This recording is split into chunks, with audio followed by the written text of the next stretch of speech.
Majlis akan diteruskan dengan ceramah Maulidur Rasul yang akan disampaikan oleh penceramah jemputan kita pada hari ini, iaitu Ustaz Muhammad Rashid bin Muhammad Alwi atau nama penanya Ustaz Abu Syafiq Al-Asy'ari. Di sini izinkan saya membacakan biodata ringkas penceramah hari ini. Ustaz Muhammad Rashid bin Muhammad Alwi atau nama penanya dikenali sebagai Ustaz Abu Syafiq Al-Asy'ari merupakan pengarah Institut Darul Hijrah Temerloh Pahang. Beliau juga merangkap Timbalan Presiden Ahli Sunnah wal Jamaah Malaysia iaitu Aswaja. Beliau merupakan lulusan Fakulti Usuluddin Jabatan Akidah wal Falsafah Universiti Al-Azhar Mesir. Kepakaran beliau adalah dalam bidang akidah Islam, ilmu Al-Quran dan ilmu hadis. Dengan itu, majlis dengan segala sukacitanya mempersilakan Yang Bahagia Ustaz Abu Syafiq Al-Asy'ari, pengarah Institut Darul Hijrah Temerloh Pahang, untuk menyampaikan ceramahnya. Dengan segala hormatnya, dipersilakan.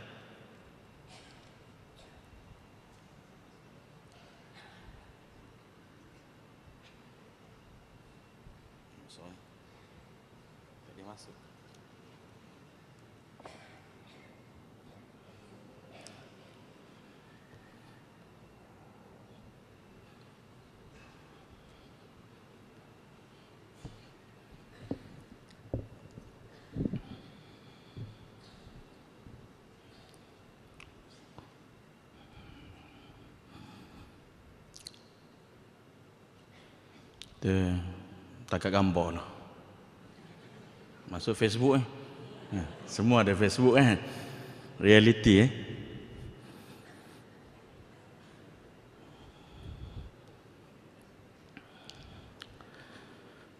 Assalamualaikum warahmatullahi wabarakatuh. الحمد لله الذي أرسل رسوله بالهدى ودين الحق ليظهره على الدين كله ولو كره الكافرون. أشهد أن لا إله إلا الله وحده لا شريك له ولا ند له ولا مثيل له ولا كيفية ولا جهة ولا مكان له. وأشهد أن سيدنا وحبيبنا وقرة أعيننا سيدنا محمد صلى الله عليه وسلم عبده ورسوله وحبيبه وخليله أدى الأمانة وبلغ الرسالة ونصح الأمة وجاهد في الله حق جهاده حتى أتاه اليقين. Terima kasih kepada Tuan Pengerusi Majlis yang dihormati Naib Chancellor UTHM Profesor Dr. Datuk Muhammad Noh, Timbalan Naib Chancellor, pegawai-pegawai universiti, pensyarah-pensyarah dan pelajar-pelajar serta seluruh penghuni Universiti Tun Hussein On Malaysia. Alhamdulillah, pertama sekali marilah sama-sama kita merafakkan kesyukuran kepada Allah Subhanahu wa taala kerana pada pagi yang penuh rahmat dan barakat ini kita dapat berkumpul di dalam Baitullah, di dalam rumah Allah, setelah mana kita sama-sama kita tu, saya tak adalah berarak daripada dalam kemudian keluar masuk semula dan lebih kurang dalam 800 meter, betul? Bukan 800 kilometer Perarakan yang kita buat sempena meraihkan sambutan Maulidun Nabi sallallahu alaihi wasallam. Perarakan ini adalah sesuatu yang berlaku di zaman Rasulullah. Kita lihat bila mana Rasulullah datang daripada Mekah berhijrah ke Madinah, Rasulullah SAW disambut oleh golongan Ansar, para sahabat di kalangan Ansar yang berada di bumi Madinah. Mereka datang berdiri dan berjalan berarak menyambut Nabi SAW. Dan ini adalah satu sunnah yang kita senikan, yang kita lakukan mengikut cara ataupun budaya kita yang tidak keluar daripada landasan Islam. Alhamdulillah. Tuan-tuan yang dirahmati oleh Allah Subhanahu wa taala sekalian, saya ni tidak diberitahu masa habis bila. Mungkin saya nak buat 2 jam ataupun 3 jam. Boleh Boleh. Saya balik dululah kalau boleh.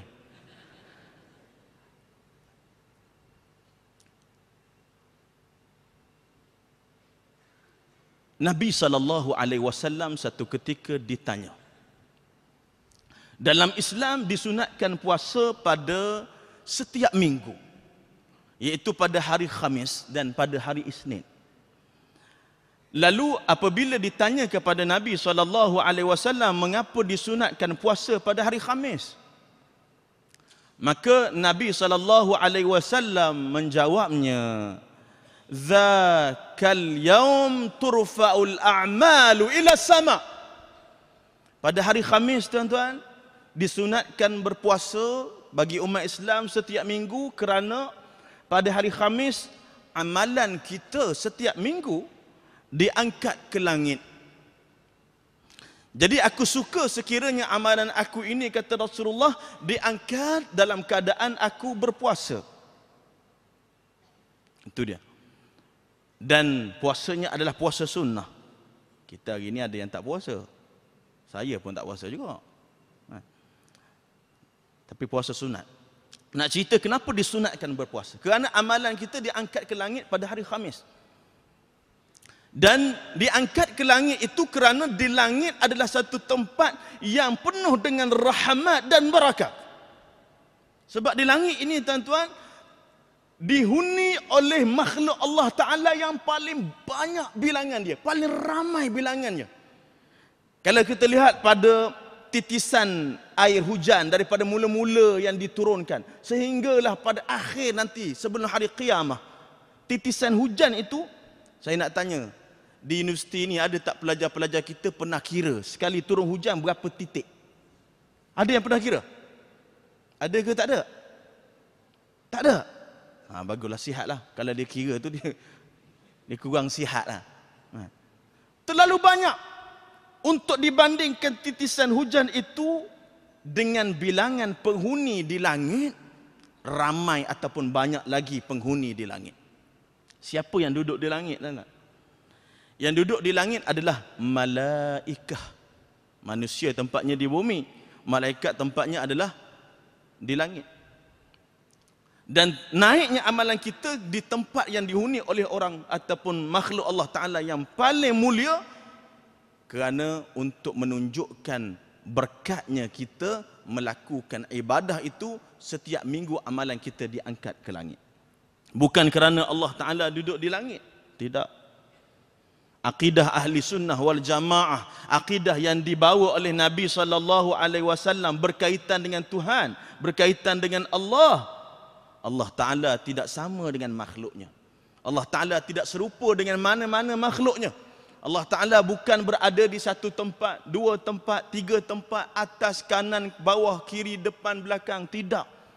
Ini akidah yang dibawa oleh Nabi SAW. Jangan kata Allah Ta'ala Tuhan kita ni duduk di langit. Salah tu. Sebab orang Islam, dia menyembah Allah Subhanahu wa Ta'ala yang Maha Esa, yang disebut dalam Al-Quran pada surah yang paling banyak pahalanya sesiapa yang membacanya dan yang paling pendek, iaitu suratul Ikhlas. Suratul Ikhlas, tuan-tuan, Allah Ta'ala berfirman, Qul huwallahu ahad. Ayat ini diturunkan bila mana orang Yahudi Dan juga orang Kristian datang kepada Nabi SAW dan bertanya, "Ya Muhammad, sif lana rabbaka allazi ta'buduh." Wahai Muhammad, sifatkanlah Tuhan yang kamu sembah. Ini bermakna bahawa yang Allah, Tuhan yang disembah oleh Nabi Muhammad, oleh orang Islam, oleh kita ini berbeza dengan apa yang disembah oleh agama lain. Walaupun mereka nak menggunakan kalimah Allah. Kalimah Allah yang mereka nak gunakan itu adalah kepada makhluk yang mereka khayalkan.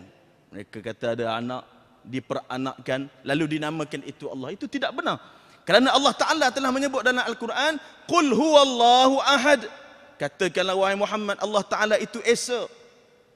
Allahu samad. Allah Ta'ala tidak memerlukan kepada yang lain.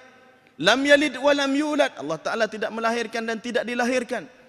Walam yakullahu kufuwan ahad. Allah Ta'ala tidak sama dengan mana-mana makhluknya. Kalau kata Allah Ta'ala Trinity dan sebagainya daripada fahaman yang menyimpang itu, agama yang salah, maka dia telah menyamakan Allah dengan makhluk. Allah Ta'ala tidak sama dengan makhluk. Kita lihat 13 tahun dakwah Nabi SAW fokusnya kepada mengenal Allah. Fokusnya pada mengenal Allah. Kenapa? Kerana kalau kita sembahyang, kita menghadap kepada kiblat, kita tak kenal Allah Subhanahu wa taala ataupun tersalah mengenal, maka solat dan ibadah kita tidak akan diterima oleh Allah Subhanahu wa taala. Ada orang membayangkan Allah ada tangan, Allah ada kaki katanya. Allah duduk bersila, dalam bahasa Kelantan dia kata sila lendik. Sila lendik atas arash.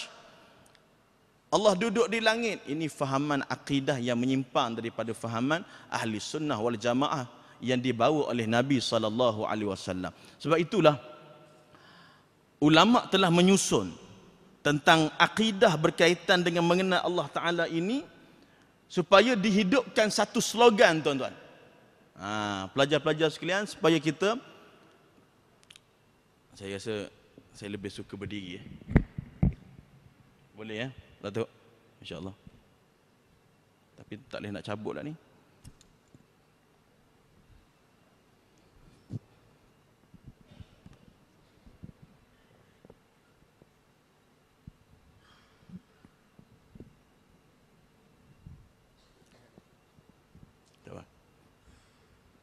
Jadi akidah yang dibawa oleh Nabi SAW adalah akidah yang sekarang ini dinamakan sebagai akidah ahli sunnah wal jamaah. Ini penting untuk kita tahu. Tetapi pada pagi ini saya akan menyatakan satu slogan yang mana ianya merupakan akidah yang dibawa oleh Nabi SAW. Ianya berkaitan dengan mengenal Allah, ma'rifatullah. Slogan ini dipopularkan oleh ulama mazhab 4. Seperti Imam Abu Hanifah, seperti Imam Abu Hasan Al-Ash'ari, seperti Imam Ahmad bin Hanbal dan ulama-ulama yang lain. Ini berkaitan dengan Tuhan, asas kepada kita nak sebut pada perjuangan Nabi SAW. Sebab seperti mana saya sebut tadi, kalau salah akidah, salah pegangan, maka segala amalan ibadah kita tidak akan diterima oleh Allah. Allah Ta'ala berfirman, Innal ladzina ya'maluna as-salihati, barang siapa yang melakukan amalan salih, min dzakarin aw untha wa huwa mu'min fa ulaika yadkhuluna al-jannah wa la yuzlamuna naqira. Orang yang melakukan amalan salih di kalangan lelaki maupun wanita, untuk diterima amalannya itu syarat dia ada syarat. Apa dia syarat dia? Mesti iman dia betul. Mesti akidah dia benar. Berkaitan ma'rifatullah, sebab itu ulama-ulama pondok kita, ulama Nusantara yang buka pengajian pondok, kita lihat mereka ini menyebut satu kalimah yang tidak asing, yang famous. Dia sebut awaluddin ma'rifatullah. Mula-mula dalam beragama ni apa dia? Mengenal akan Allah Subhanahu wa taala. Jadi nak kenal Allah ni, seandainya kita ditanya, "Hei, Allah di mana?" Kamu sembah Allah. Allah di mana? Adakah Allah duduk dekat Kaabah? Tidak. Adakah Allah Ta'ala berada di hadapanmu? Zatnya, dirinya berada di hadapanmu? Tidak. Kenapa? Kerana kalau kita kata begitu, maka samalah yang lain yang menyembah berhala. Disembah berhala, sesuatu berhala yang disembah itu ada di hadapan dia. Jadi ulama meletakkan satu slogan di kalangan ulama fiqahnya, ulama tauhidnya, ulama tafsirnya, ulama tasawufnya yang hakiki mengikut landasan ahli sunnah wal jamaah, meletakkan satu slogan berkaitan dengan mengenal Allah. Apa dia? Saya tahu tuan-tuan yang hadir pada pagi ini, pelajar-pelajar kita masing-masing ada Facebook, betul tak? Tak ada? Hebat orang UTHM, tak ada Facebook. Ada ke tak ada ni? Minta tulis di status Facebook kita tu kalau ada. Slogan akidah ahli sunnah wal jamaah ini. Boleh? Yang tak ada lagi handphone tu boleh tulis dekat buku. Boleh InsyaAllah. Tulis ni. Sebab kita kena gunakan wasilah ini. Jangan kita guna untuk Facebook ni. Bila mana nak makan je. Takat gambar. Saya makan Maggi je. Lepas tu hantar dekat Facebook. Apa yang bicara? Apa yang orang cakap? Kita tak guna wasilah-wasilah yang ada ini untuk dakwah. Sedangkan berdakwah tu bukan kerja ustaz, bukan kerja imam, bukan kerja orang-orang tertentu jabatan agama. Tidak, dia kerja semua orang yang mengucap la ilaha illallah Muhammadur Rasulullah. Tolong tulis di status Facebook tuan-tuan, ataupun yang ada blog, ataupun yang ada YouTube, boleh rakam. Rakam sendiri zaman sekarang boleh buat dakwah. Rakam. Okey, saya nak sebut slogan akidah ahli sunnah wal jamaah sekarang. Okey, apa dia? Sebut. Apa tu? Hantar kat YouTube. Beribu orang tengok nanti. Betul. Okey, boleh Okey, ini saya nak sebut sama-sama dengan satu suara. Kita satu Malaysia. Ya. Satu suara, jangan malu dan jangan segan. Ini slogan akidah ahli sunnah wal jamaah yang dibawa oleh Nabi sallallahu alaihi wasallam. Okey, slogannya kalau kita ditanya di mana Allah, jawablah dengan slogan ini, iaitu Allahu mawjudun bila makanin. Allah Taala wujud tanpa bertempat. Dia bukan bertempat. Tempat ini dia ada ruang. Ni kosong. Saya makhluk. Saya memenuhi ruang ini. Tapi Allah dia khaliq. Dia pencipta, dia tidak sama dengan kita. Dalam surah Asy-Syura ayat yang ke-11, Allah Ta'ala menyifatkan dirinya, laisa kamithlihi syai', tidak ada sesuatu pun yang sama dengan Allah. Ini slogan kita ini berkaitan dengan ma'rifatullah, tolong sebarkan. Berkata Imam Abu Hanifah, idza su'iltum aina Allah faqul Allahu mawjudun bila makanin. Kalau kamu ditanya di mana Allah, jawablah Allah Ta'ala ada, tidak bertempat. Yang bertempat itu makhluk, yang ada arah itu makhluk.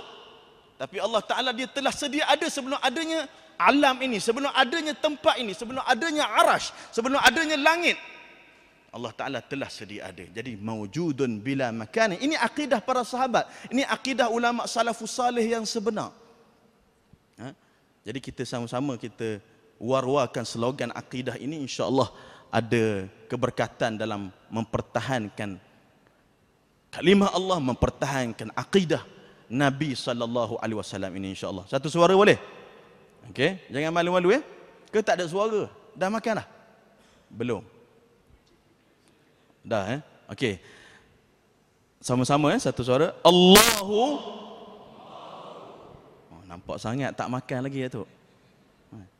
Ke dah makan, dah mengantuk dah. Kan? Kena 2 pinggan tadi, mengantuk pula. Satu suara, jangan malu-malu. Tak ada siapa, kita je yang dengar. Satu suara Allahu. Kuat lagi. Mawjudun bila makanin. Sekali lagi. Allahu mawjudun bila makanin. Allah wujud tanpa bertempat. Kuat lagi. Allah exists without a place. Kuat lagi. Allahu nahi hai jagahu. Tu Hindustan. Syahrukh Khan, kucu-kucu hotahi, tumaranam kiahi, merenam rasyike. Itu Ustaz. Kalau ditanya di mana Allah, Allah Ta'ala ada tanpa bertempat. Jangan kata Allah Ta'ala duduk di atas arasy. Jangan kata Allah Ta'ala berada di langit. Wal'iyadzubillah. Saya masa belajar di Mesir dulu, di Al-Azhar Mesir, saya ambil kuliah Usuluddin, bahagian akidah. Kita buat kajian. Kita jumpa makbad Yahudi, kita buka buku orang Yahudi. Orang Yahudi kata, kami menyembah Allah. Menyembah Allah juga katanya. Tapi Allah di sisi mereka yang duduk di atas arasy. Wal'iyadzubillah. Imam Sayyidina Ali, dia kata apa? Sahabat dan ahli bait, dia kata, kana Allah wala makan wa huwa al-ana ala ma alaihi kan. Allah Taala telah sedia ada tanpa bertempat, dan sekarang ini dia ada tanpa bertempat. Dan Sayyidina Ali menyatakan, innallaha khalaqal arsya izharan liqudratihi wa lam yattakhidhu makanan li dhatihi. Allah Taala mencipta arasy itu tujuannya adalah untuk menunjukkan kekuasaan Allah, dan bukan untuk mengambil tempat bagi zatnya. Maknanya ada tanpa bertempat. Ini first akidah ahli sunnah wal jamaah yang diasaskan oleh baginda alaihi salatu wasalam, Nabi sallallahu alaihi wasallam. Jadi soalan kedua yang ditanya oleh para sahabat kepada Nabi, kenapa pula disunatkan puasa pada hari Isnin? Dan setiap minggu tadi kita sebut hari Khamis dan hari Isnin. Hari Isnin tu kenapa? Dalam Sahih Muslim Nabi ditanya. Riwayat Sahih Muslim, Rasulullah ditanya mengapa disunatkan puasa pada hari Isnin? Jawab Nabi sallallahu alaihi wasallam, "Dzakal yaum wulidtu fihi ana." Hari Isnin adalah hari aku dilahirkan. Itu dia. Lihat tuan-tuan, sambutan Maulidun Nabi sallallahu alaihi wasallam bukan dibuat hanya dengan berarak. Itu bagus, kita dah sebut tadi. Dengan membaca Al-Quran tadi, dengan selawat bersama-sama bangun, dengan mendengar ceramah, dengan kita hadir di dalam masjid, bukan itu sahaja. Itu memang baik, tetapi bahkan sambutan Maulid Nabi sallallahu alaihi wasallam ini dijadikan satu ibadah yang khusus di dalam Islam. Kerana lahirnya Rasulullah pada hari Isnin, disunatkan puasa pada hari Isnin.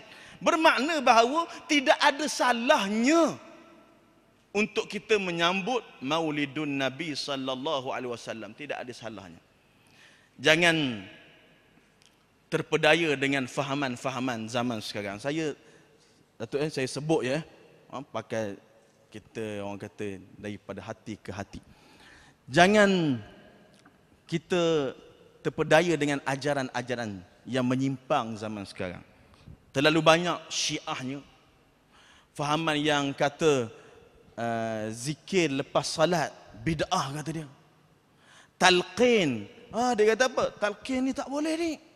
Nabi tak buat. Qunut subuh katanya apa? Ini sesat. La ilaha illallah.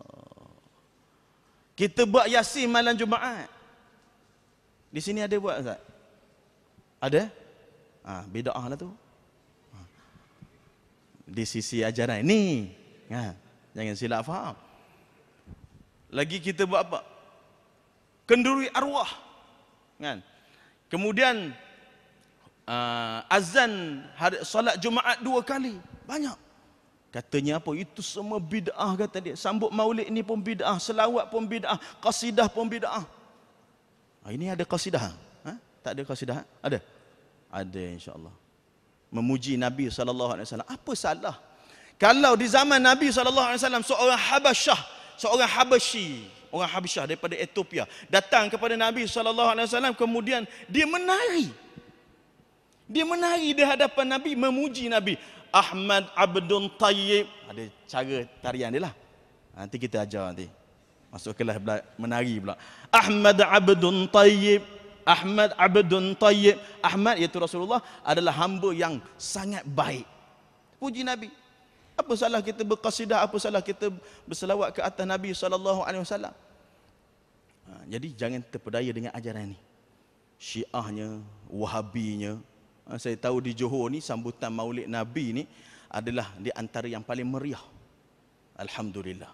Dan Johor lah satu-satunya negeri yang menyebut fatwa yang jelas bahawa fahaman umat Islam di negeri Johor ni tuan-tuan adalah mengikut manhaj ahli sunnah wal jamaah, dispesifikkan lagi, iaitu al-Asy'ariyah wal Maturidiyah. Ini sedikit akademik lah. Asy'ariyah maknanya mengikut manhaj Imam Abu Hasan Al-Asy'ari, ilmu tauhidnya pengajian sifat 20, dan juga Imam Abu Mansur Al-Maturidi. Johor lah. Negeri lain tidak ada lagi. Negeri lain dia umum, ahli sunnah begitu. Tapi Johor, sesiapa yang membawa fahaman selain daripada Al-Asy'ariyah, Al-Maturidiyah, yang dikira sebagai ahli sunnah wal jamaah, seperti mana yang disebut oleh syarih Ihya Ulumuddin, yang mensyarahkan kitab Ihya Ulumuddin, Hafizul Murtada Az-Zabidi, dalam kitabnya Ithafu Sadatul Muttaqin bi syarhi Ihya'i Ulumuddin, disebut apa? Idza utliqa ahlu sunnati wal jamaah fal muradu bihim al-Asy'ariyah wal Maturidiyah. Bila mana disebut apa itu ahli sunnah wal jamaah, mereka adalah Asy'ariyah al-Maturidiyah. Siapa Asy'ariyah, siapa al-Maturidiyah? Iaitu Asy'ariyah mereka yang menyusun ilmu akidah yang diambil daripada susunan Imam Abu Hasan Al-Asy'ari, yang tidak membawa akidah yang baru. Imam Abu Hasan Al-Asy'ari tidak membawa akidah yang baru, tetapi dia menyusun, mengumpulkan dalil-dalil ketika mana berlakunya fitnah di zaman dia. Begitu juga Imam Abu Mansur Al-Maturidi. Sebab itu disebut Asy'ariyah Al-Maturidiyah. Kalau kita lihat dalam, minta maaf, ini bukan kata politik, dalam perhimpunan UMNO yang terbaru, wakil daripada Johor lah yang menjelaskan tentang ahli sunnah wal jamaah itu adalah golongan Al-Asy'ariyah Al-Maturidiyah. Sebab apa sekarang ini tuan-tuan kita kena cakap tentang ahli sunnah wal jamaah? Kenapa? Kerana itulah jalan yang disusun oleh Nabi SAW. Satu ketika Nabi SAW membuat satu garisan yang lurus, kemudian membuat garisan yang bengkang-bengkok di sebelah kanannya, sebelah kirinya bengkang-bengkok. Kemudian membaca firman Allah Subhanahu wa taala, wa anna hadza sirati mustaqima fattabi'uhu wa la tattabi'us subula fatafarraqa bikum an sabilihi dzalikum wassaakum bihi la'allakum tattaqun. Inilah jalan aku yang lurus. Ikut jalan ini sahaja. Jangan ikut jalan bengkak-bengkok kanan sana, kiri. Jangan.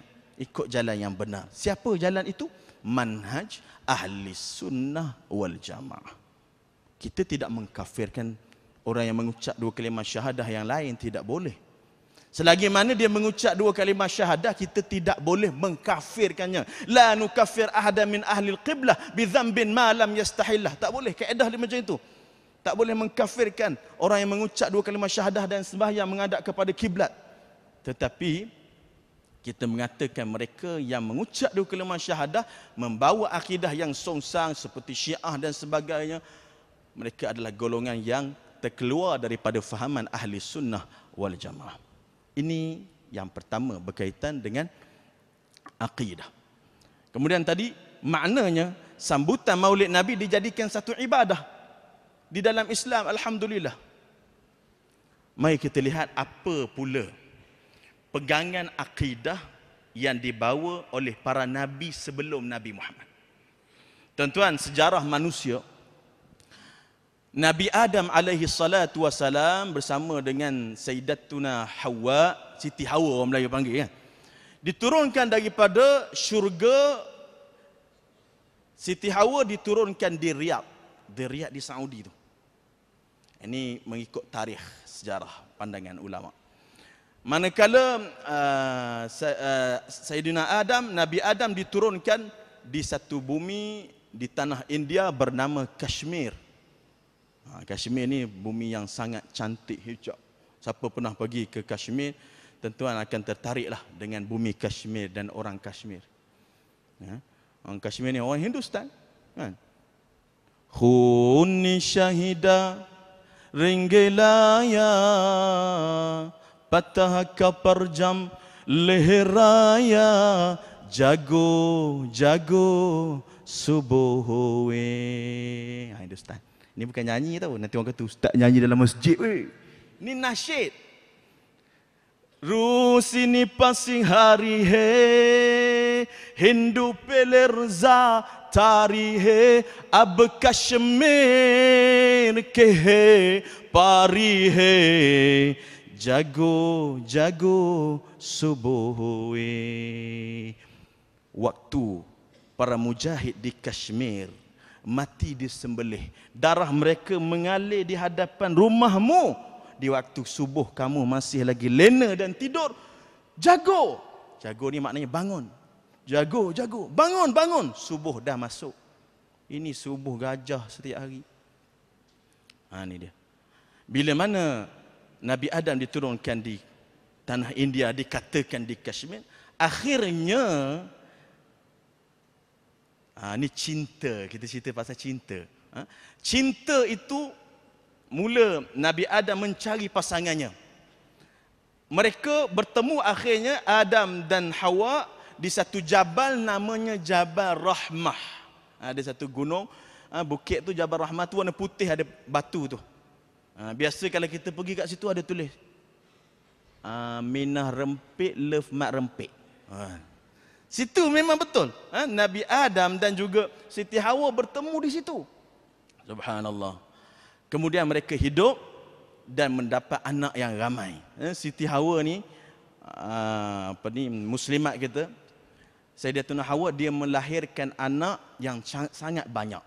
Kehamilannya saja, sebanyak 40 kali. 40 kali mengandung. Ada orang kat sini 40 kali mengandung? Ada? 41. 40. Dan setiap kehamilan Siti Hawa itu, kehamilan yang pertama kembar 2 orang. Kemudian kembar tu special, seorang laki, seorang perempuan. Subhanallah. Perut yang kedua, kehamilan yang kedua begitu juga, kembar juga. Seorang laki, seorang perempuan. Perut yang ketiga begitu juga, seorang laki, seorang perempuan. Kau ada? Sampai perut yang ke-39, kembar laki perempuan. Perut yang terakhir sekali, kehamilan yang terakhir sekali 40, seorang lelaki namanya Syith, yang ditabalkan selepas itu sebagai nabi selepas Nabi Adam, Nabi Syith. Kena ingat Syith. Nabi Syith ini daripada Nabi Adam sehingga Nabi Syith ini manusia yang hidup ketika itu, itulah bilangannya. Mereka semuanya alhamdulillah berada dalam agama yang satu, agama Islam. Sebab itu Nabi SAW bersabda, Al-anbiya ikhwatun li'allat dinuhum wahid wa ummahatuhum syatta. Para nabi ini adalah hasil daripada bapa yang satu, ibu mereka berbeza. Agama mereka satu, iaitu Islam, syariat-syariat mereka berlainan. Maknanya agama para nabi ini satu saja, agama Islam. Begitu juga selepas daripada kehidupan Nabi Syith tadi, Nabi Idris, semuanya Islam. Semuanya berada dalam agama Islam.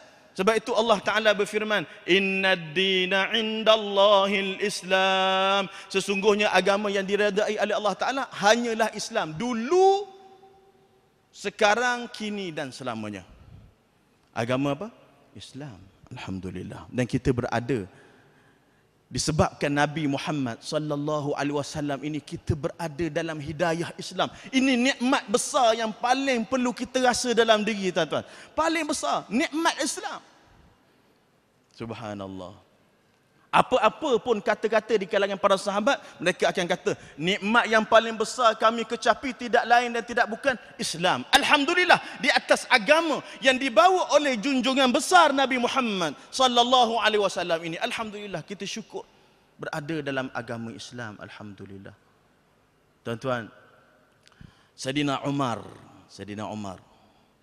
dia pernah apabila nak menakluki Baitul Maqdis di Palestin. Pada zaman Sayyidina Umar, Islam itu tersebar luas. Sebab itu golongan Syiah, Abu Lu'lu'ah, dia tikam, dia bunuh Sayyidina Umar ketika mana Sayyidina Umar sedang salat. Sebab apa? Sebab Sayyidina Umar menyebarkan Islam di luar daripada tanah Arab. Sayyidina Umar nak mengambil Baitul Maqdis di Palestin daripada tangan orang kafir ketika itu. Apabila hampir berjaya, Sayyidina Umar pergi untuk merasmikan penaklukan ke atas Baitul Maqdis di Palestin. Dalam perjalanan itu Sayyidina Umar bangun daripada masjid. Sayyidina Umar dia selalu suka berehat di masjid. Dia bangun ketika itu dia seorang Amirul Mukminin, seorang khalifah. Khalifah ni maknanya pemimpin kepada seluruh umat Islam. Bukan sahaja YB, bukan sahaja ahli parlimen, tetapi pemimpin kepada seluruh umat Islam di dunia ni. Dia tidur di masjid. Di masjid dia tidur dah. Waktu nak merasmikan rampasan ke atas Baitul Maqdis daripada tangan orang kafir, dia bangun, dia pergi. Dalam perjalanan itu Sayyidina Umar pakaiannya biasa saja. Bahkan diriwayatkan Sayyidina Umar ni pakaian dia ada koyak, ada kesan koyak jahitan. Sahabat-sahabat yang lain tanya, "Ya Amirul Mukminin, kita nak rampas satu negara ni. Tuan memakai pakaian yang macam ni, pakailah cantik-cantik." Apa kata Sayyidina Umar? Fokus kita pada kata Sayyidina Umar. Kata Sayyidina Umar, "Nahnu qaumun a'azzana Allah bil Islam.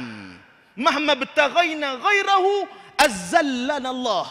Kita adalah kumpulan, golongan yang telah dimuliakan oleh Allah Subhanahu wa taala kerana kita berada dalam Islam.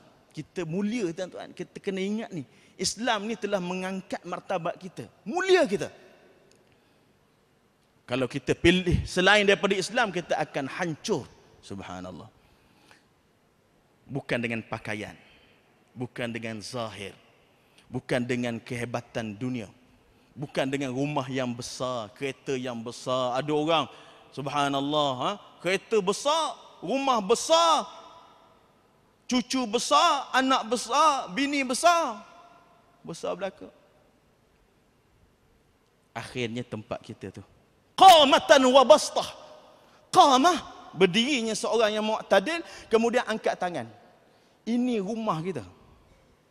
Rumah kita tu di bawah kaki. Qamatan wa bastah. Kubur kita nanti tingginya adalah dirinya seseorang, kemudian angkat tangan.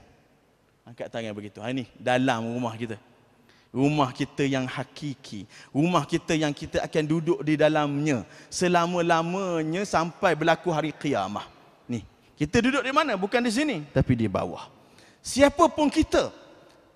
Tilka darul akhirah naj'aluha lil ladzina la yuriduna 'uluwan fil ardi wala fasada. Allah Taala menyatakan di sana taman akhirat kami sediakan untuk siapa?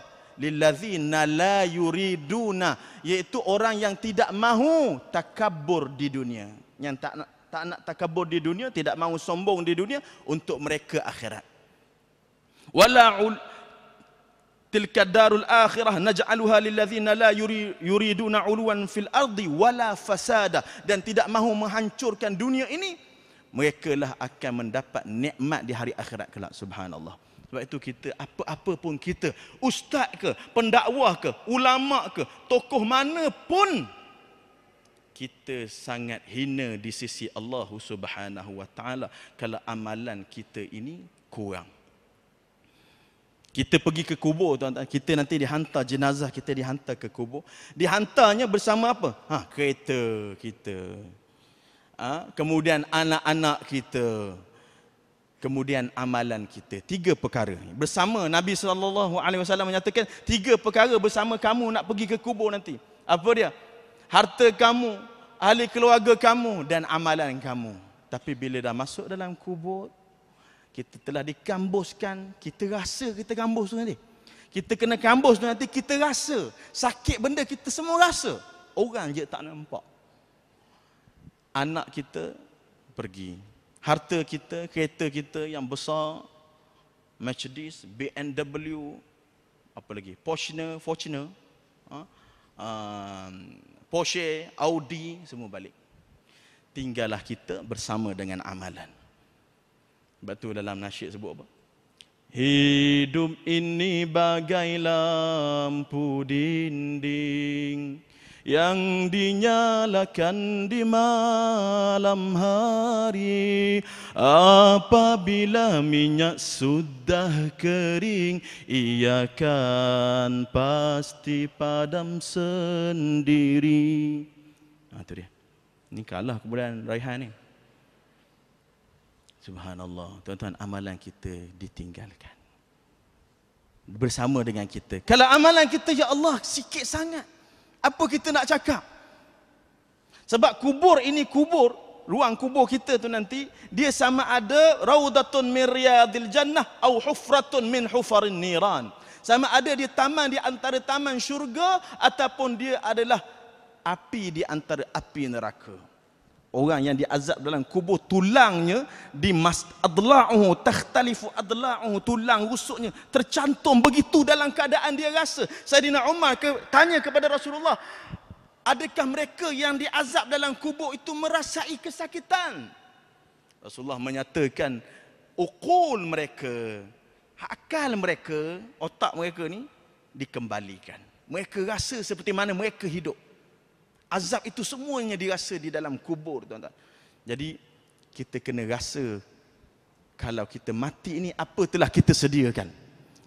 Ya ayyuhallazina amanu taqullaha wal tanzur. Wahai orang-orang yang beriman, bertakwalah kepada Allah dan renunglah ma qaddamat li ghadin, apa yang telah kamu sediakan untuk hari akhirat kelak. Ini dia. Sebab itu kita melihat amalan-amalan zaman sekarang ni, kalau kita tidak mengikut sunnah Nabi SAW, tak ikut cara Islam, kita akan beri teguran. Kalau sesuatu itu salah, tuan-tuan, jangan malu menyatakan salah, nyatakan saja.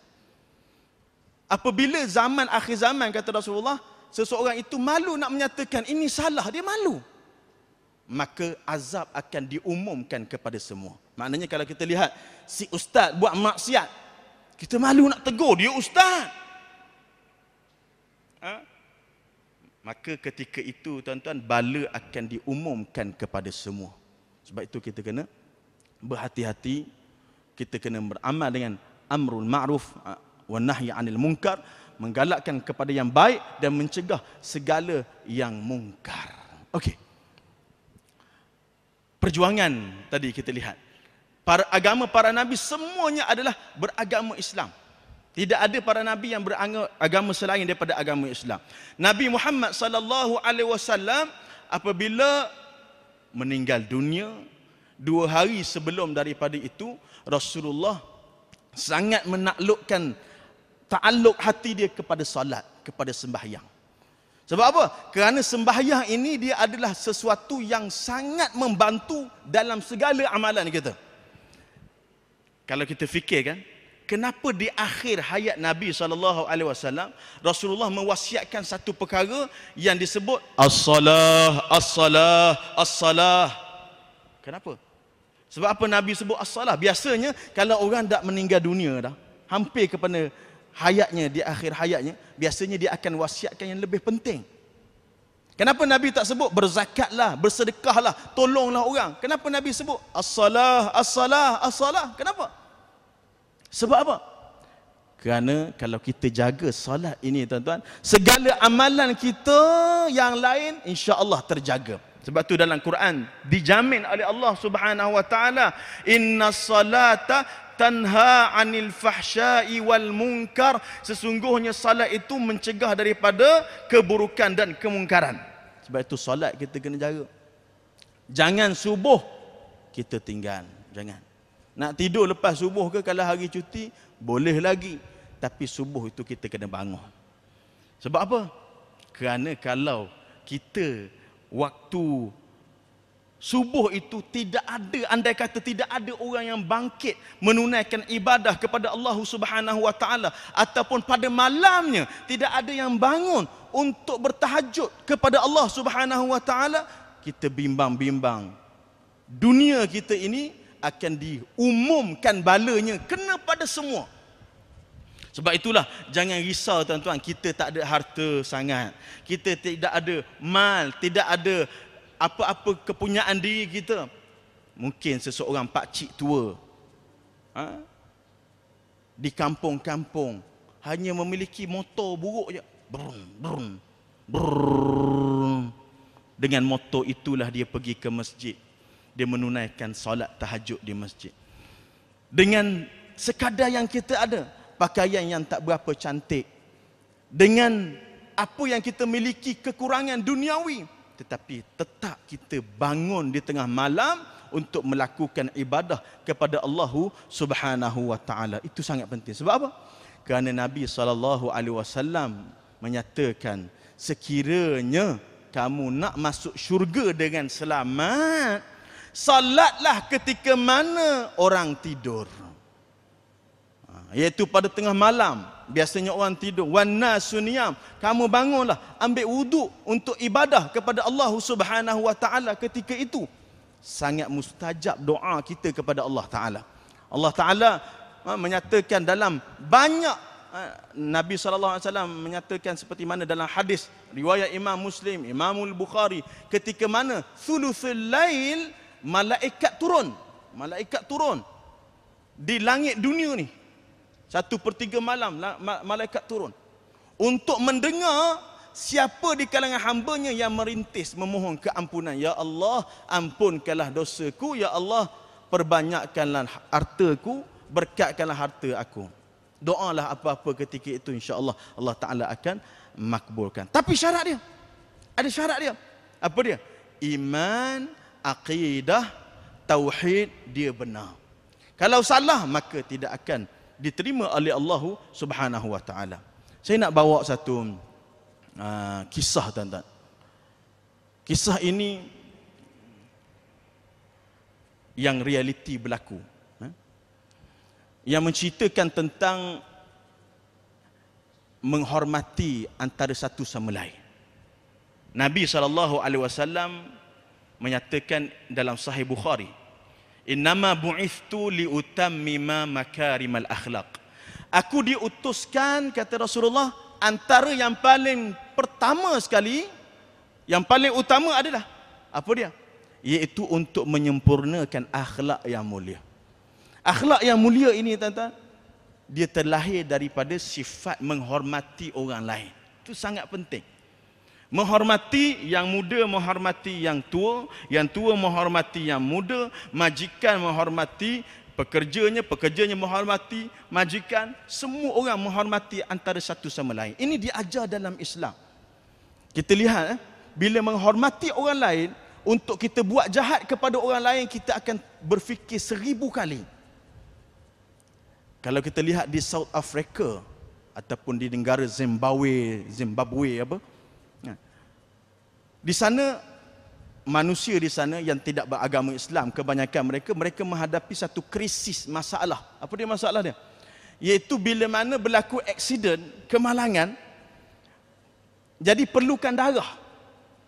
Untuk dapat darah ni daripada rakyat mereka yang tak beragama Islam yang ramai tu, mereka susah nak dapat darah yang bersih. Jadi mereka akan cari apa? Cari orang Islam untuk derma darah. Sebab apa? Sebab orang Islam menghormati satu sama lain. Orang Islam dia tidak menggugurkan maruah orang. Orang Islam dia tidak akan melakukan penzinaan. Sebab itu saya nak ingatkan juga kepada pelajar-pelajar kita, kalau berkapal-kapal tu tak payahlah. Sebab apa? Sebab di ruang-ruang yang ada ini kita bimbang berlaku sentuhan. Laki perempuan bersentuh, hukum dia tak boleh, haram. Ini hukum. Nabi SAW menyatakan la an yat'ana ahadukum bihadidin fi ra'si khairun lahu min ayyamussal mar'ata la tahillalah. Kalaulah seseorang itu diketuk kepalanya dengan besi, lebih baik daripada dia menyentuh wanita yang tidak halal baginya. Ini kena jaga. Kita mahabbah juga, kita cinta juga. Mahabbatur Rasul, cinta kepada Rasul, bukan cinta antara kita sehingga membawa kepada perbuatan terkutuk, wal'iyadzubillah. Tapi kalau kita betul-betul mengamalkan Islam, kita akan menghormati orang lain. Di negara South Africa, tuan-tuan, di Zimbabwe itu, dia, kita lihat manusia ketika itu memerlukan kepada darah. Bila mana dia nak cari derma darah ni, sumbangan darah ni, dia akan cari orang Islam. Sebab apa? Orang Islam dia jaga maruahnya, jaga diri mereka, jaga agama, tidak hisap dadah, tidak membuat maksiat. Susah di kalangan orang Islam katanya, bahkan tidak ada di kalangan orang yang beragama Islam yang mempunyai penyakit HIV. Tidak ada. Jadi diambil daripada orang Islam. Sebab apa? Sebab orang Islam menjaga maruah orang lain. Subhanallah. Ini dia. Ini kehebatan Islam. Kehebatan agama Islam kalau kita betul-betul beramal dengannya. Nabi SAW menyatakan apa?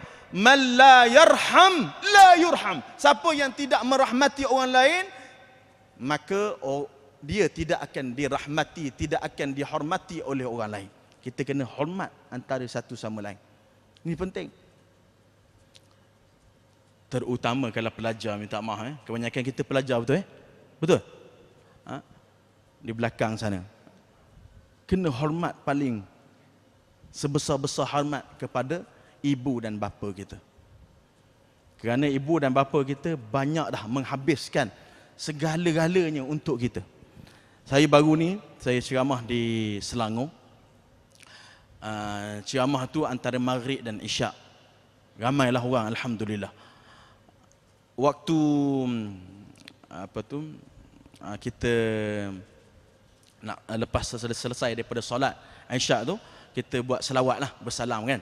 Sallallahu ala Muhammad, bersalam selepas solat Isyak, selepas dah habis tazkirah. Kemudian ada seorang pakcik ni datang pada saya bersalam, dia ulur tangan, kita saya salam, seorang, dua orang, tiga orang. Ada pakcik ni yang keempat, kelima tu, dia nak bersalam dengan saya, dia hulurkan macam tu kan. Sebab dia tak ada tangan, cacat, tak ada tangan. Jadi saya pun terkejut juga, macam mana nak bersalam ni, peganglah kan. Itu biasa manusia. Kemudian selesai solat sunat, pakcik tu datang pada saya, dia kata, Ustaz, saya dulu ni ada tangan. Dulu saya ada tangan, anak-anak, kata dia. Tapi saya ditimpa kemalangan. Aksiden tu menyebabkan tangan saya ini, bila saya dibawa ke hospital, tangan saya ini diberi pilihan oleh doktor. Sama ada nak potong ataupun buat pembedahan, tapi memakan wang ringgit yang mahal lah. Berapa lebih kurang dalam 100,000 kata dia. Okey. Jadi doktor bagi pilihan. Macam mana pakcik nak potong tangan ke ataupun nak kami buat pembedahan? Kalau buat pembedahan ni insya-Allah sembuh, tapi bayaran dia mahal lah. Biasalah operation zaman sekarang kan. Pakcik tu mana ada takaful insurans, tak ada. Kan? Jadi dia kata, sekejap doktor, saya fikir. Kemudian dia panggil doktor tu balik, dia kata, okey macam ni saya buat keputusan, doktor potonglah tangan saya. Doktor pun potong. Dah potong tangan tu sebab tangan dia aksiden tadi hancur, hampir hancur. Boleh dia pulih, tapi operation yang makan duit yang banyak. Kemudian bila dah potong, doktor tu tanya. Dah potong, dah siap potong, doktor tanya, pakcik kenapa pakcik pilih untuk potong tangan? Pelik ke doktor tu tanya lepas dah potong? Jadi pakcik tu kata macam ni, saya sebenarnya ada duit. Ada dalam simpanan saya duit mencukupi untuk saya bayar buat operation tu, ada. Tapi duit tu ada yang lebih berhak daripada saya. Siapa dia? Iaitu saya mempunyai 2 orang anak yang belajar di universiti. 2 orang anak yang belajar di universiti. Jadi mereka ni nak pakai duit, nak belanja, mereka nak guna duit saya. Saya sayang pada anak saya. Jadi saya gunakan, saya simpankan duit itu untuk anak saya. Sanggup dia hilang tangan untuk anak-anak. Tapi anak-anak rempit. Kalau kita pergi kat highway, subhanallah, perempit tu, kaki dia dua-dua kaki ni. Dua-dua kaki masuk kat atas motor tu, macam terbang. Hai Ustaz. Macam terbang tu. Subhanallah. Anak-anak tak belajar. Anak-anak tak jaga batasan. Pelajar-pelajar universiti, bukan di sini, bukan universiti ni, Universiti Burkina Faso di Afrika sana. Tak jaga batasan. Subhanallah. Kita orang Islam kena jaga maruah kita. Jangan rosakkan diri, jangan rosakkan orang lain. Kena fokus benda ni, subhanallah. Ibu bapa kita habiskan segala-galanya, dia sanggup hilang tangan untuk anak dia terus belajar. Subhanallah. Tapi anak zaman sekarang, anak-anak zaman sekarang, dia sampai peringkat boleh bunuh mak ayah. Sampai bunuh mak ayah. Kalau kita lihat dalam syair-syair Arab, saya belajar di Arab lama. Dia ada satu kisah yang diceritakan. dalam syair-syair baitus syair dia, saya sebut sikit. Disebutkan aghram ru'un yawman ghulaman jahila binuqudihi kayma yanalu bihi darar qala atini bifuadi ummika ya fata falakal jawarihu wad darahim wad durar. Syair Arab dia cerita satu kisah yang realiti berlaku antara anak dengan si ibu. Si ibu ni menjaga anak dia, subhanallah, setiap perbualan dia dengan anak dia akan panggil Habibi. Habibi ni maknanya kekasihku. Ada antara kita yang macam itu? Ada tak si ibu dan si ayah panggil anak Habibi? Mungkin anak tu je nama Muhammad Habibi kot. Ada Habibi, kekasih ibu, mari sini. Setiap kali ibu dia bercakap dengan anak dia, wahai kekasihku, wahai kekasih ibu, mari sini. Lembut ya Allah ibu kita. Tapi anak-anak, subhanallah, tidak menjaga hati ibu. Kisah ini dia cerita apa? Anak ini dibesarkan dengan cukup kasih sayang dan juga dengan cukup tarbiyah yang baik. Tapi bila mana dia besar, dia berjumpa dengan grup Samseng, gangster-gangster ni. Mereka tawarkan kepada budak ni, dia kata, engkau nak harta yang banyak tak? Engkau nak rumah besar tak? Nak emas tak? Nak duit tak? Nak. Okey, engkau boleh dapat 5 juta. Tapi dengan syarat. Apa syarat dia? Engkau bawa jantung hati ibu engkau kepada kami. Budak ni juga pening juga. Dia buat betul-betul. Sebab tu dalam syair disebut aghram ru'un yawman ghulaman jahila binuqudihi kayma yanalu bihi darar qala atini bifuadi biqalb bifuadi ummika ya fata falakal jawarihu wad darahim wad durar famada wa aghmada khinjaran fi sadriha. Budak tu ambil khinjar ni pisau yang melengkuk macam tu. Wal qalbu akhrajahu wa 'ada 'ala al-athar. Dia belah dada ibu dia sedang tidur tu. Dia belah dada dia. Kemudian dia keluarkan jantung ibu dia. Wal qalbu akhrajahu wa 'ada 'ala al-athar. Lakinnahu min farti sur'atihi hawa. Fatadahraj al-qalbu al-mu'affaru idh 'athar. Nadahu al-qalbu ummi wa huwa mu'affarun ya waladi ya habibi hal asabaka min darab. Bila mana dia ambil jantung ibu dia tadi, dia nak pergi bawa ke orang gangster ni, dalam surah dia tu, dengan cepat dia tu, dia terjatuh dan jantung ibu dia juga terjatuh. Lalu bila dia terjatuh, jantung ibu itu terjatuh bersama dia, jantung ibunya yang sanggup dia bunuh ibu dia untuk mendapat dunia, jantung itu berkata-kata. Katanya, ya waladi, wahai anakku yang ku sayang, wahai kekasihku, engkau jatuh tu sakit ke? Risau ibu pada anak. Jatuh sakit ke? Macam kita lah kan. Anak-anak, jatuh sakit ke? Ibu tu dibunuh. Kalau kita, jatuh sakit ke, padan muka lah kau jatuh. Kan? Kalau kita. Tapi ibu macam tu. Sanggup anak sampai peringkat membunuh ibunya. Inilah yang berlaku pada zaman sekarang. Kenapa? Kerana tidak ada rahmat, tidak menghormati orang lain. Kalau kita tidak menghormati orang lain, subhanallah, kita tidak akan dihormati. Ini yang disebut oleh Nabi SAW. Sebab itu kita mesti menjadi orang yang tawaduk, orang yang merendah diri. Jangan kita jadi orang yang takabbur. Jangan kita jadi orang yang tidak melihat orang lain itu lebih hebat daripada kita. Kita saja yang tinggi, ustaz saja yang hebat, tok guru saja yang hebat, yang lain ada lagi hebat. Nabi SAW mengajar kita tentang tawaduk, rendah diri. Kerana dunia ini, tuan-tuan, dunia ini adalah hanya perjalanannya sementara saja. Rasulullah pernah satu ketika tidur di atas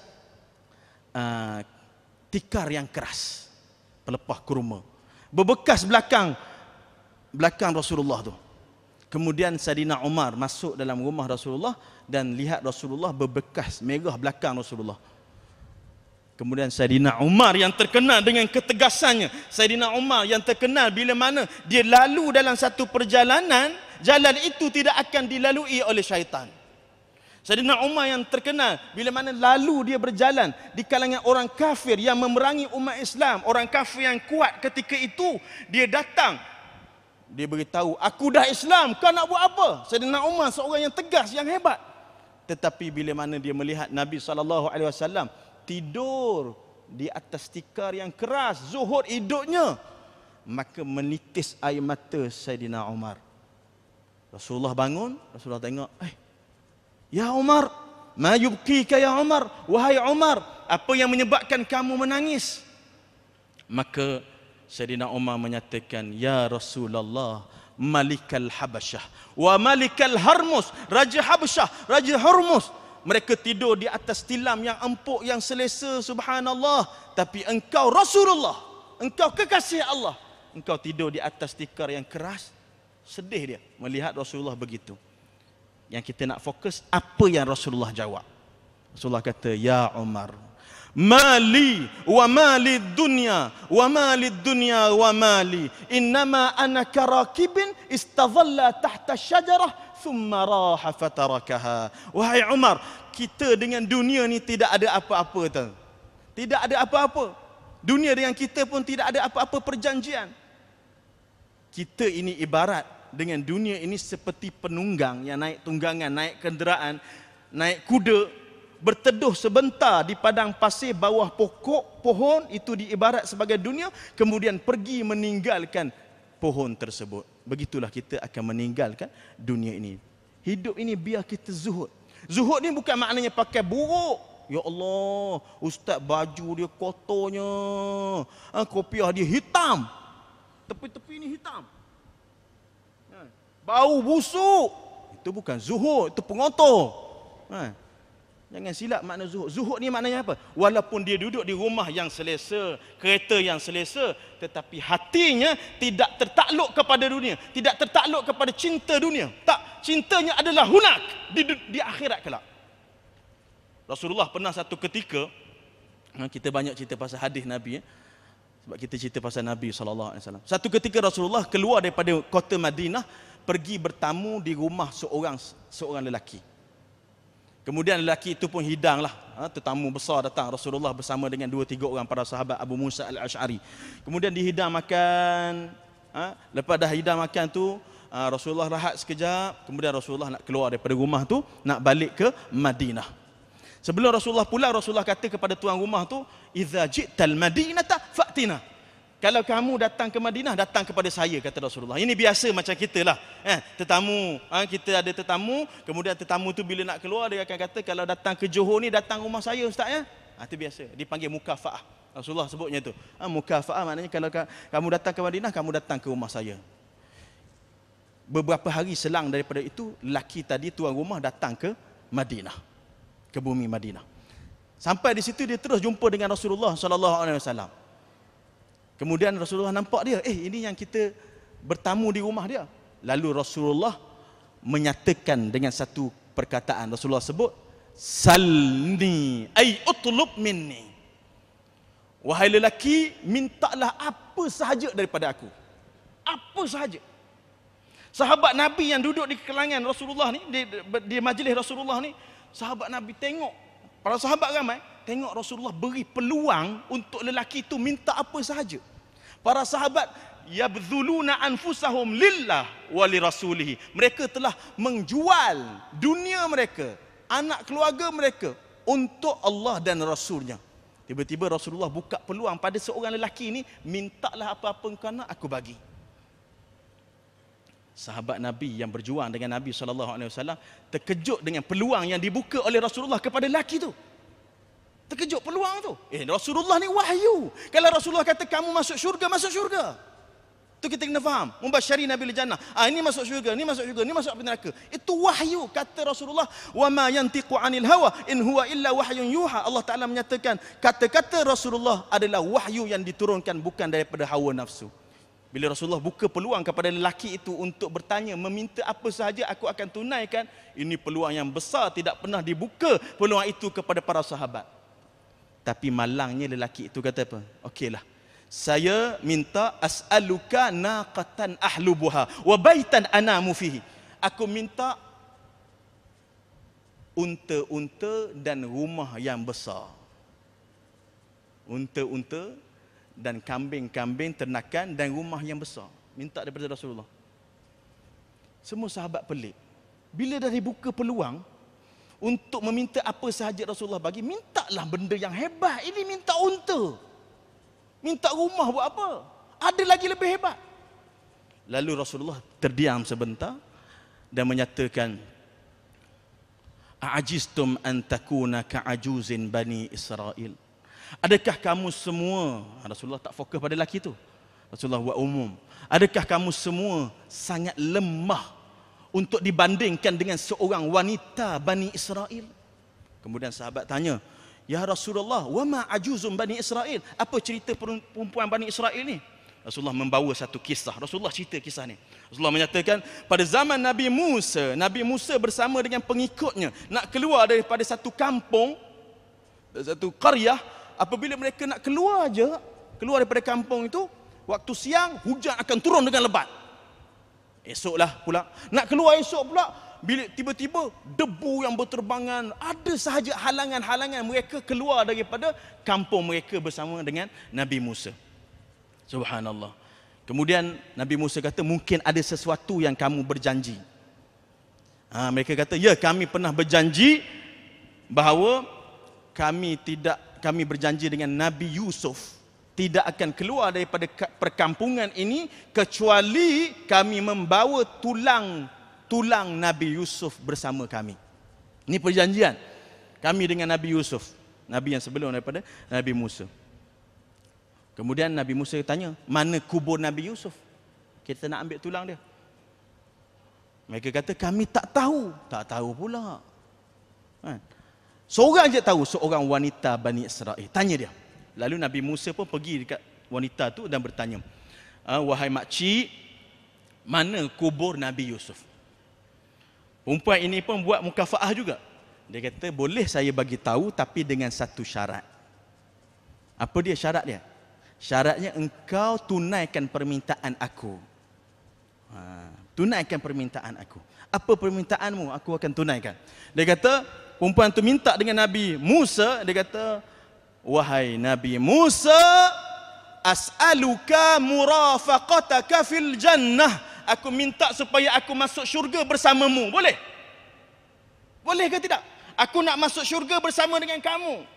Tengok fikrah, pemikiran, tujuan kepada wanita ini. Dia tidak minta pada dunia. Dia tak letak syarat. Okey, kalau nak tahu kubur Nabi Yusuf, bagi duit pada aku 10 juta. Kontrak besar-besar.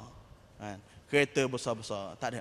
Tetapi fikrah dia, pemikiran dia, tujuan dia, hadafnya adalah hunak, iaitu akhirat. Akhirat itu lebih besar. Tilka darul akhirah naj'aluha lil ladzina la yuriduna 'uluwan fil ardi wala fasada. Dunia ini sementara, akhirat itu taman yang sangat cantik, yang indah, yang berkekalan. Untuk siapa? Yang tidak mahu takabur dan merosakkan muka bumi ini. Tujuan dia adalah akhirat. Dia tak tanya, lelaki tadi yang berhadapan dengan Nabi SAW, dia tak minta, ya Rasulullah aku nak masuk syurga denganmu. Tapi dia minta kambing. Koman tu, mintalah masuk syurga. Kerana Nabi boleh jamin orang lain masuk syurga. Itu dia. Itulah maksud kita. Zuhud tadi. Zuhud kita adalah meletakkan dalam hati kita tu, tujuan kita ada yang lebih besar dan lebih lama, iaitu akhirat. Kita hidup macam mana pun, umur macam mana. Tuan, cameraman, umur berapa tahun? 50. 28. Agak-agaknya dah dapat ke semua yang kita impikan?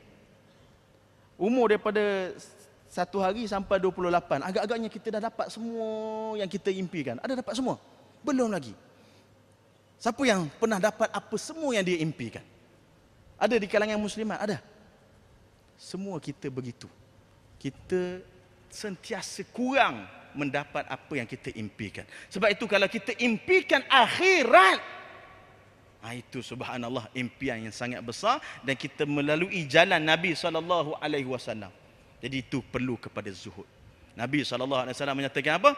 kita ini dengan dunia ibarat tunggangan yang berlalu sebentar di bawah pokok, kemudian tinggalkan dahan pokok tersebut, meneruskan perjalanan kita yang lebih panjang, yang lebih lama, tuan-tuan. Kita hidup macam mana pun kita, hebat macam mana pun di sisi manusia, tetapi kita adalah hina di sisi Allah Subhanahu wa taala, sehingga kita disebut sebagai apa? Abdun. Hamba yang hina di sisi Allah Subhanahu wa taala. Itu kena sedar. Okey, yang seterusnya. Di antara apa yang dibawa oleh Nabi SAW yang ditinggalkan oleh Rasulullah selain daripada akidah tadi, adalah Rasulullah mengajar kita satu perkara yang sangat penting. Apa dia? Iaitu letakkan di dalam diri kita ini sifat cinta kepada Nabi, cinta kepada Rasulullah SAW. Jangan ingat, cinta kita dengan diri kita, kita sayang pada diri kita melebihi sayangnya kita kepada Nabi SAW. Biar kita letak Rasulullah yang paling kita sayang, yang paling kita cinta. Rasulullah SAW adalah makhluk yang paling mulia, yang paling afdal, lebih afdal daripada Kaabah Rasulullah. Segala makhluk di bumi ini, apa sahaja makhluk di bumi ini, Rasulullah dengan malaikat, kalau nak dibandingkan, bukan kita membanding-bandingkan, sekiranya nak dibandingkan, Rasulullah dengan segala para rasul dan nabi, Rasulullah yang paling mulia. Rasulullah menanamkan dalam hati kita cinta kepada baginda. Sebab itu kita buat sambut maulid Nabi. Kalau apa tujuan kita sambut maulid Nabi SAW ini? Untuk menambahkan cinta kita kepada Rasulullah. Kenapa kita selawat ke atas Nabi? Untuk menambahkan cinta kita dan makrifah ilmu kita, doa kita kepada Nabi SAW. Itu makna Allahumma salli ala Muhammad wa ala ali Muhammad. Ya Allah, tambahkanlah kebaikan kepada Nabi Muhammad. Itu makna selawat. Kita minta Allah Ta'ala menambahkan kebaikan. Kebaikan dah adalah, tambah lagi dan meminta supaya Allah Ta'ala memakbulkan permintaan Nabi SAW, apa yang baginda bimbang kepada umatnya daripada rosaknya akhlak, daripada ajaran sesat, daripada akidah yang batil. Ajaran sesat banyak sekarang, macam-macam arqamnya, kan? Apa lagi? Ada satu ajaran nama dia apa? Harun. Apa dia? Tak jadi Tuhan dah tu. Dia dah cacat dah. Kan? Tuhan Harunnya, kemudian ayah Pen Ponnya. Ada pernah dengar ayah Pen Pon? Tak pernah. Kalau hilang, lupa nombor pin kad ATM kita tu, tanya ayah Pen. Jangan buat betul-betul lah. Syiahnya, Wahabinya, ini saya sebut. Sebab apa? Sebab mereka membawa kemustahan kepada umat Islam. Majlis Fatwa Kebangsaan telah memfatwakan bahawa fahaman Wahabi adalah fahaman yang mengganggu perpaduan umat Islam. Perak telah mengeluarkan fatwa rasmi bahayanya golongan Wahabi ini. Kerana apa? Kerana mereka ini membawa akidah yang baru, akidah yang songsang, dan juga sering menghukum kita yang sambut maulid pada hari ini sebagai sesat, syirik dan kafir katanya. Wal'iyadzubillah. Kita sambut maulid, kita nak rasa sayang dan cinta kita, menzahirkan. Apa salah kita menzahirkan sayang, kasih kita kepada Nabi SAW? Kerana Rasulullah yang mengajarnya. Rasulullah pernah satu ketika di kalangan para sahabat, Rasulullah menyatakan, ishtaqtu li ummati, ishtaqtu li ikhwani. Aku rindu kepada ikhwan aku. Maka sahabat Nabi menyatakan, ya Rasulullah, kami ikhwanmu, kami ada di sini, jangan rindu-rindu. Aku rindu kepada ikhwan aku, kami ikhwanmu wahai Rasulullah. Rasulullah menyatakan, kamu adalah sahabat aku. Ikhwan aku yang datang selepas daripada aku. Ini umat zaman sekarang. Umat yang datang selepas Rasulullah SAW wafat. Ikhwan aku adalah yang datang selepas daripada aku. Yawaddu ahaduhum law ra'ani bi ahlihi wa mali. Mereka adalah golongan yang datang selepas daripada aku. Mereka ini rindu, cinta, kasih kepada aku. Dan mereka mengharap dapat melihat aku dengan ahli keluarga dan harta mereka sekali. Sayang kepada Rasulullah ni kena letak dalam hati tu. Sebab kita mengucap dua kalimah syahadah. Kalau tanpa syahadah yang kedua yang ada nama Nabi Muhammad sallallahu alaihi wasallam ini, tidak akan diterima Islam kita. Betul tak tuan-tuan? Dalam azan kita menyebut asyhadu anna Muhammadar Rasulullah. Kita menyebut nama Muhammad. Supaya apa? Selain nak ikut Nabi Muhammad, kena tanam dalam diri kita cinta kepada Nabi Muhammad. La yu'minu ahadukum hatta yakunu ahabbu ilaihi min nafsihi. Tidak beriman seseorang itu kecuali dia meletakkan Rasulullah yang paling dia sayang mengalahkan ahli keluarganya dan dirinya sendiri. Itu kena letak sayang kepada Rasulullah tu, cinta. Kenapa? Sebab kalau orang tak sayang pada Rasulullah, tu yang jadi isu-isu ajaran sesat. Tu yang jadi kafir mengkafirkan, tu yang jadi tuduh orang ni, fitnah orang ni bila tak sayang kepada Rasulullah. Kita kena letak dalam hati kita cinta dan kasih kepada Nabi sallallahu alaihi wasallam. Sayyidina Bilal bin Rabah, selepas Nabi sallallahu alaihi wasallam meninggal dunia di Madinah, Bilal tidak mahu duduk di Madinah. Sebab apa? Sebab kalau dia duduk di Madinah, dia tengok mimbar, dia teringat Rasulullah. Dia tengok masjid, dia teringat Rasulullah. Rindu dia, sayang dia pada Nabi SAW. Dia kata, aku tak boleh duduk kat Madinah ni, aku nak menangis je, nak teriak je. Jadi dia berpindah ke Syria, ke bumi Syam. Dia duduk di sana bertahun-tahun. Satu hari dia bermimpi. Kemudian dalam mimpi itu Nabi SAW datang kepada dia. Rasulullah datang pada dia dalam mimpi. Rasulullah dah wafat, datang kepadanya. Lalu menyatakan, ya Bilal, ma hadhil jafwatu ya Bilal. Wahai Bilal, ini apa ni lambat sangat ni. Bangunlah, bangkitlah, ziarah aku wahai Bilal. Maka Sayyidina Bilal, dia tak tunggu lama. Dia bangun, terus dia ambil kudanya, dia pacu daripada Syria, daripada Syam ke Madinah, ribuan kilometer sampai kepada kubur Rasulullah. Dia menangis teresak-esak di kubur Nabi sallallahu alaihi wasallam. Rindu dia kepada Rasulullah. Apabila Saidina Abu Bakar melihat Saidina Bilal datang ke Madinah, dia kata, wahai Bilal, pergilah azan. Dah masuk waktu solat ni, pergi azan lah. Lama dah kami tak dengar azan Bilal. Dulu zaman Rasulullah, engkau seorang lah. Engkau dengan Abdullah Ummul Maktum. Engkau yang azan, engkau muazzin Nabi. Sekarang ni lama kami nak dengar, lama tak dengar azanmu, bangunlah azan untuk kami insya-Allah. Lalu Bilal kata, tak apalah, aku pun tak boleh nak azan dah. Sebab apa? Aku dah pencen dah. Aku dah lama dah tinggal azan ni. Tak, kami nak dengar juga azanmu wahai Bilal. Kemudian datang kepada Saidina Bilal Hasan dan Husain, cucu Rasulullah. Saidina Bilal peluk kedua-duanya. Saidina Bilal bau Saidina Hasan dan Husain tu bau Nabi. Sebab apa? Sebab Saidina Bilal ini dia sangat rapat dengan Rasulullah. Setiap kali dia pergi ke bahagian atas masjid, dia melaungkan azan, habis masjid dia akan pergi ke rumah Rasulullah. Sebagai contoh, rumah Rasulullah, dia akan sebut as-salah, as-salah ya Rasulullah. Setiap azan begitu. Lepas azan dia pergi rumah Rasulullah, beritahu sembahyang, as-salah, as-salah. Sebab tu jangan marah kalau orang suruh kita sembahyang. Dah masuk waktu zuhur, dah azan dah. Kawan kita sebelah kata, jom kita pergi sembahyang.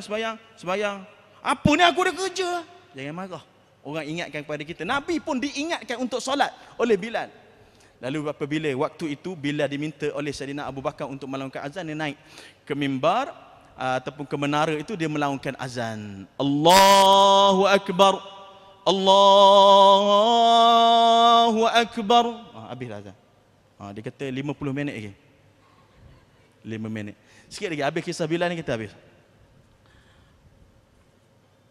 Kemudian bila azan Bilal itu berkumandang, subhanallah, seluruh kota Madinah dojah. Dojah ni makna apa? Bergegar. Semua orang bangun. Semua orang keluar daripada rumah. Abu Ihsan Nabi SAW, adakah Nabi telah dibangkitkan semula? Adakah Rasulullah hidup semula? Sebab mereka mendengar azan Bilal itu, mereka terkenang akan azan Bilal ketika mana hidupnya Nabi SAW. Sampai kepada asyhadu an la ilaha illallah. Masjid dah penuh. Baru asyhadu an la ilaha illallah, masjid dah penuh. Kita Bilal dah qomat dah. qad qamatis salah, qad qamatis salah, kita duduk lagi. Kan? Subhanallah. Sampai kepada syahadah yang kedua, asyhadu anna Muhammadar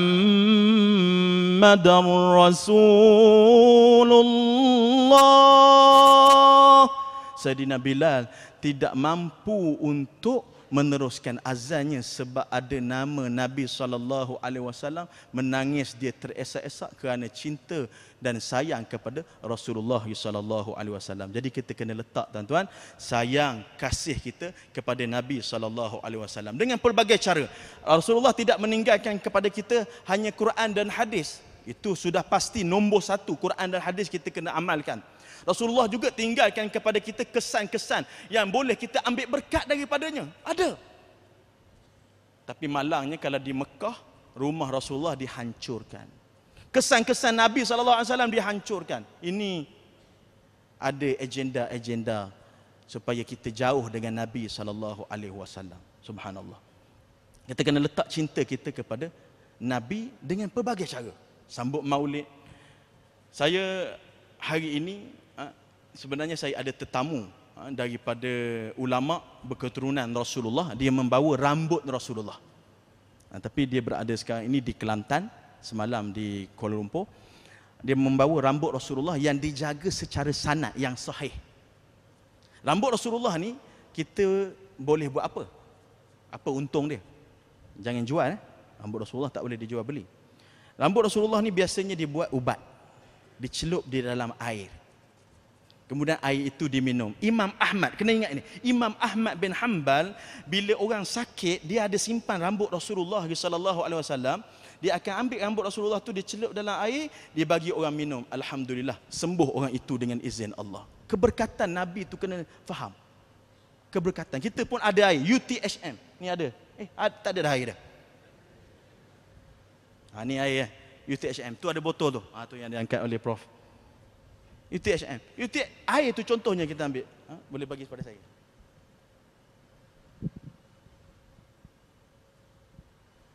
Air ini, bila Imam Ahmad didatangi oleh orang yang demam, sakit lama, 40 hari sakit, sebulan sakit. Lalu dia ambil air, dia ambil rambut Rasulullah, dia celup, kemudian air itu diminum. Subhanallah, sembuh dengan izin Allah. Berkat Nabi Muhammad. Sebab tu kita selalu sebut apa? Dengan keberkatan Nabi SAW. Semoga Allah Ta'ala menyembuhkan sakit kita. Berkat Nabi itu, kita adalah mengikut Rasulullah SAW. Sebab apa? Yang mengajar, yang mengizinkan kita ambil berkat daripada jasad Rasulullah tu, Rasulullah sendiri. Rasulullah sendiri. Dalam hadis Sahih Muslim, Ummu Sulaim, seorang perempuan yang mahram Nabi, Rasulullah datang kepada rumah Ummu Sulaim. Kemudian Rasulullah buka rumah Ummu Sulaim ni, keluarga dia lah, kaum kerabat dia. Kemudian Rasulullah dapati Ummu Sulaim tak ada dalam rumah. Ummu Sulaim berada di luar. Lalu Rasulullah masuk dalam rumah Ummu Sulaim tu, tunggu Ummu Sulaim. Lama tak sampai-sampai Rasulullah tidur. Rasulullah tidur ni, sahabat Nabi di luar sana kata, "Ya Ummu Sulaim, Rasulullah di rumah kamu." Macam kita lah. Ada yang di Pertuan Agong di rumah kamu. Oh, balik kata, bawa motor, merempit tu, terbang. Gitu. Ummu Sulaim bergegas lari kerana Rasulullah ada dalam rumah dia. Lalu bila sampai ke rumah Rasulullah, ke rumah tu, dia dapati Rasulullah sedang tidur. Tidur, kebetulan rumah Ummu Sulaim ni dia panas, dia tak ada kipas besar macam ni. Ini dekat UTHM je, hebat kipas ni, masya-Allah. Saya tanya Datuk tadi, ni dia macam ada angin apa? Angin pantai kan. Angin yang selesa, rasa macam tak berpeluh saya. Alhamdulillah. Kemudian Rasulullah tidur tu peluh menetik. Ummu Sulaim dia ambil kapas, dia sapu peluh Rasulullah tu. Kemudian dia ambil qininah. Qininah ni macam botol minyak wangi, qininah. Macam ni. Dia masukkan peluh Nabi itu dalam botol. Dia sapu banyak peluh Rasulullah tu. Rumah tak ada aircon, memanglah. Peluh. Kemudian bila dah masuk peluh Rasulullah tu dah ada dalam tu, sedang dia buat tu Rasulullah bangun. Rasulullah bangun, kemudian Rasulullah bertanya, "Ya Ummu Sulaim, madza taf'alina ya Ummu Sulaim? Wahai Ummu Sulaim, kamu buat apa?" Maka Ummu Sulaim pun menjawab, "Ya Rasulullah, kami mengharap daripada peluhmu ini keberkatan untuk kami dan anak-anak kami. Narju barakah, kata hadis. Dalam hadis Sahih Muslim sebut, narju barakatahu li sibyanina ya Rasulullah. Kami mengharap keberkatan untuk kami dan anak-anak kami. Ambil berkat daripada peluh Rasulullah. Tapi peluh Rasulullah je, bukan peluh kita. Jangan pergi pula dekat orang rumah. Ni peluh aku ni, berkat ni ambil. Berhati-hati ya. Maknanya di sini adalah peluh Rasulullah. Lalu apa Rasulullah jawab? Adakah Rasulullah kata, "Hei, jangan buat khurafat tu. Syirik, bid'ah, sesat, jangan." Rasulullah tak cakap macam tu. Rasulullah jawab, "Asabti ya Umma Sulaim." Benarlah kamu apa yang kamu buat ini, wahai Ummu Sulaim. Boleh ambil berkat daripada kesan-kesan Nabi SAW. Sebab tu kalau daripada air ni kita nak minum, kita baca Bismillahirrahmanirrahim, kita baca surah Al-Fatihah dengan niat syifa, kita baca surah Al-Fatihah sepenuhnya dengan niat syifa, kita minum, insya-Allah segala sakit dalam tubuh badan kita, insya-Allah kita mengharap daripada Allah Taala menyembuhkan kita. Jadi belilah air UTHM ni. Subhanallah. Jadi tuan-tuan, apa yang kita nak cakap terlalu banyak. Saya minta maaf sekiranya ada apa-apa kekurangan. Yang paling penting tuan-tuan, follow sunnah Nabi SAW. Ikut sunnah Rasulullah dan jaga akidah kita mengikut akidah ahli sunnah wal jamaah. InsyaAllah kita selamat di dunia dan di hari akhirat. Saya sekali lagi berterima kasih kepada pihak UTHM kerana menjemput saya. Datang daripada Pahang.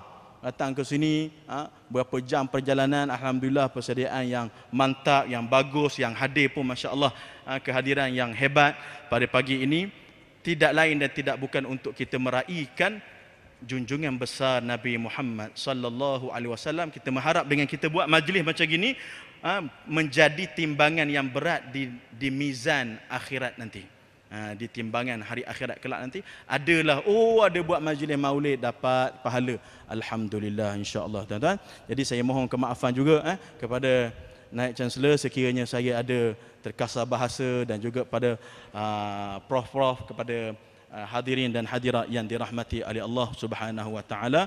Kita akhiri dengan tahlil 3 kali dan selawat ke atas Nabi SAW bersama-sama. La ilaha illallah, la ilaha illallah, la ilaha illallah. Allahumma salli ala sayyidina Muhammad wa ala alihi wa sahbihi wa barik wa sallim. Bismillahirrahmanirrahim. Alhamdulillahi rabbil alamin. Wassalatu wassalamu ala ashrafil anbiya'i wal mursalin wa ala alihi wa sahbihi ajma'in. Ya Allah, ya Tuhan kami, satukanlah hati-hati kami kepada cinta akan Nabi-Mu Muhammad sallallahu alaihi wasallam. Ya Allah, ya Tuhan kami, kekalkanlah kami dalam aqidah yang ditinggalkan oleh baginda, yaitu aqidah ahli sunnati wal jamaah. Rabbana atina fid dunya hasanah wa fil akhirati hasanatan wa qina adzaban nar. Wa sallallahu ala sayyidina Muhammad wa ala alihi wa sahbihi wa baraka wa sallam. Wa akhiru da'wana anil hamdulillahi rabbil alamin. Aqulu qawli hadha wa astaghfirullah li wa lakum. Wassalamu alaikum warahmatullahi wabarakatuh.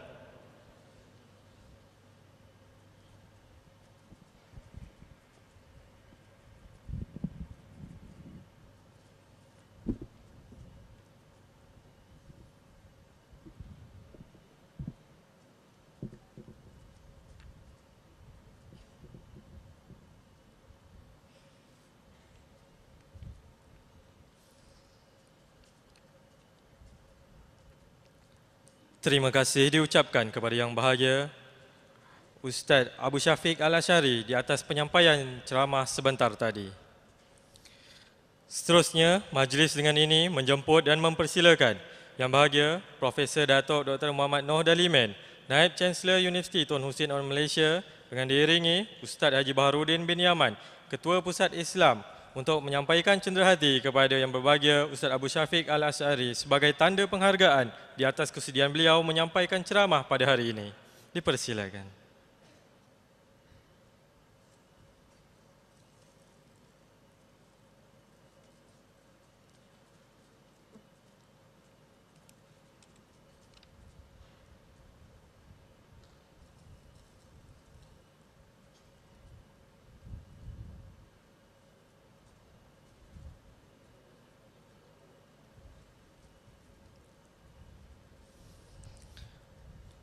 Terima kasih diucapkan kepada Yang Bahagia Ustaz Abu Syafiq Al-Ansari atas kesediaan menerima cenderamata itu tadi.